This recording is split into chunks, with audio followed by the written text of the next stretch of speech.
বাঘকে ভাল্লুককে, তা তুমি কি করবে? কোথায় বটে? এই তো চিড়িয়াখানা, এই কলকাতার এই সাইড করে। না আমরা কি পড়তে পারি? আমাদের বয়স হয়ে গিয়েছে। তো কি হয়েছে, তুমি বাঘকে খেতে দেবে, চান করিয়ে দেবে, আমরা বয়স হয়ে গেছে, আমরা চাষি মানুষ। 20,000 টাকা করে মাইনে, খাওয়া দাওয়া, তুমি শুধু সারাদিন বাঘের সাথে থাকবে।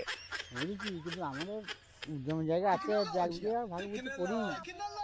সে থাক না, কি হয়েছে, তা তুমি 20,000 টাকা করে পাবে, শুধু তোমার একটাই কাজ, বাঘকে খেতে দেওয়া আর বাঘকে চান টান করানো, এইসব। বুঝি, সবটাই বুঝি, কিন্তু আমাদের কামান হলে আমাদের বাড়ি থেকে কোনো যাওয়া যাবে না, সব আমার সংসার আছে, যেতে পারবো না। তুমি করবে না তাহলে? আমি পারবো না গো। আরে করো না, না আরো না, বেশি পয়সা দেবো। হ্যাঁ আমি পারবো এবার না। আমি একটাও লোক পাচ্ছি না। কারণ আমাদের বাড়ির জমি জায়গা মাঠে যেতে এবার হয়। তুমি যদি না যাও তাহলে বাঘগুলোকে কে খেতে দেবে বলো তো? আমি বাড়ি বয়স হয়ে গেছে আমার, আমার আর কদিন বাড়িতে আমার জমি জায়গা আছে। তাহলে তুমি চলো, এবার তুমি গিয়ে বাঘকে খেতে দেবে, থাকবে, খাবে। ওখানে কথা বলতে পারি?